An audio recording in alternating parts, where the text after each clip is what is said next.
Hello everyone, I'm Maheshwar and in this video I'll be presenting on the topic flow meters. A flow meter or a flow sensor is an instrument that helps us measure the linear or nonlinear and the volumetric or mass flow rates of a fluid, which may be liquid or gas. They vary differently and they measure different flow rates such as mass flow rate, volume flow rate and velocity of the flow. We have two types of flows, namely laminar or streamlined flow and turbulent or chaotic flow. Typically, flow meters are designed to measure laminar flow, but they can also be used in turbulent cases if high accuracy is not a criteria. Now we'll say about the different types of flow meters. There are various types of flow meters, but they basically come under two branches, volumetric flow meters and mass flow meters. So in volumetric flow meters, in this presentation, we'll see about positive displacement, differential pressure, electromagnetic and ultrasonic flow meters, while in mass flow meters, we'll see about Coriolis, thermal and vortex mass flow meters. First, we'll see about volumetric flow meters. Here we have the positive displacement flow meter. This is an intrusive flow meter, meaning that it is placed in between the flow tube. These flow meters isolate a fixed amount of liquid in a chamber. Then this chamber is sealed off and then an electronic pulse or is produced or a gear is driven to register the volume as the fluid exits the chamber. This chamber operates in a cyclic manner and also the number of cycles are measured to find the total volume flow rate. Some examples are oval gear, nutating disc and spur gear flow meters. These are purely mechanical and no power supply is needed, but they are high maintenance. Here we have a nutating disc flow meter and here shown is an oval gear flow meter. Next, we have the differential pressure flow meters. These operate on the Bernoulli principle, which states that an increase in the speed of a fluid occurs simultaneously with a decrease in static pressure. In this image, we can see that when the cross section of the flow is decreased, to maintain the same flow rate, the velocity increases, which is accompanied by a pressure drop. So these differential pressure flow meters introduce a temporary obstruction on the flow and measure the pressure drop created and calibrate it to find the volumetric flow. There are different types of these differential pressure flow meters. Here we have the orifice flow meter that uses a circular metal disc with a hole in it, the nozzle meter which uses a curved nozzle, and venturi-meters that use converging tubes. These venturi-meters are the most accurate but also relatively the most expensive meters. While orifice meters are cheap to construct, they have significant head loss which is created due to the sudden obstruction created just with a hole in it. This causes turbulence leading to head loss. Next, we have the electromagnetic flow meters. These operate on the Faraday's law of electromagnetic induction.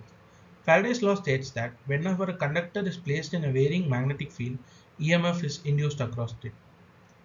Here we are shown the workings of our electromagnetic flow meter.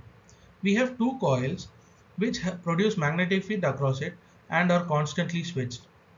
Thus, there is a varying magnetic field produced perpendicular to the fluid flow in the tube. This fluid is chosen to be a conductive fluid and thus an EMF is produced across the ends of it, which are picked up by electrodes and measured by voltmeter. This EMF is directly proportional to the flow velocity, which can be used to measure the volumetric flow rate of or fluid. These electromagnetic flow meters have no moving parts and thus require very low maintenance. But one caveat in them is that they only work on conductive fluids. And next we have the ultrasonic flow meters. These operate on the Doppler effect, which deals with the change in wave frequency due to relative motion between source and observer. Now, ultrasonic wave is introduced into the fluid and the particulates in the fluid cause Doppler effect. Then this effect is picked up by the receiving element and then the flow speed is measured. This ultrasonic flow meter does not work with clean fluids because there must be particulates or air bubbles present in the fluid for Doppler effect to be present. Thus, they are typically used in wastewater management. These are expensive as we have wave producing and receiving elements, but they are highly accurate. Also, they are very low maintenance as they are completely non-intrusive and thus they are highly portable. Next, we'll start with the mass flow rate meters. First, we have the Coriolis flow meters. These operate on the Coriolis effect that states that a mass moving in a rotating system experiences a force acting perpendicular to the direction of motion and to the axis of rotation. So, in this Coriolis flow meter, the fluid is split into two flexible fluids which are being oscillated in the natural frequency using an actuator. And now, since these tubes are oscillating and there is fluid flow in them, Coriolis forces produced that deform their oscillations.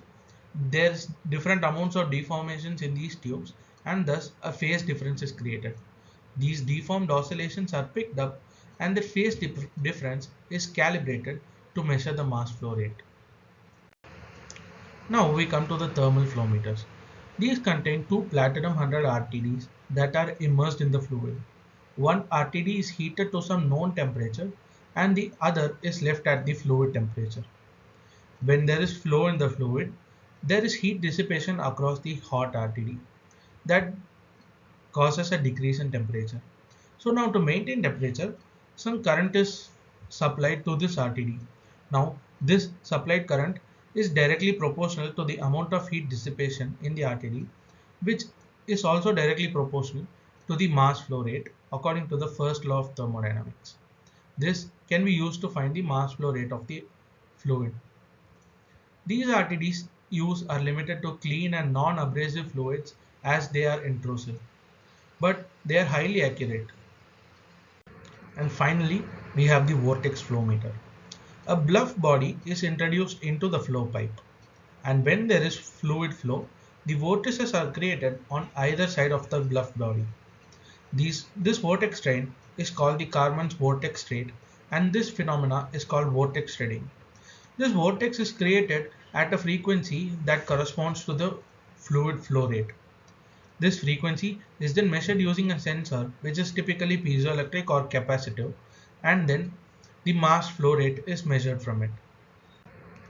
Now we look at some applications of our flow meters. Flow meters are a crucial part of many industries as measuring the flow rate is extremely important in various cases. For example, they are extensively used in water supply, wastewater management industries, food and beverage industry, for example, supply of carbon dioxide in carbonation processes, pharmaceuticals, example supply of oxygen and nitrogen, and supply of natural gas in petroleum and oil industry, and then finally pollution monitoring systems that monitor the air and water pollution. Now finally we come to the most important topic of all, choosing the right flow meter. There are various criteria to choose our flow meter for the right application. Now, the first criteria is the fluid type. For example, positive displacement flow meters are suitable for measuring highly viscous fluids such as oils, syrups, and slurries. And ultrasonic flow meters are suitable for dirty liquids, and magmeters are suitable for conductive fluids. Next, we have the flow rate range. For example, oval meters, Coriolis flow meters have a very short range and they can measure low flow rates, while electromagnetic and ultrasonic flow meters have wide ranges and can measure high flow rates. Next, we have accuracy.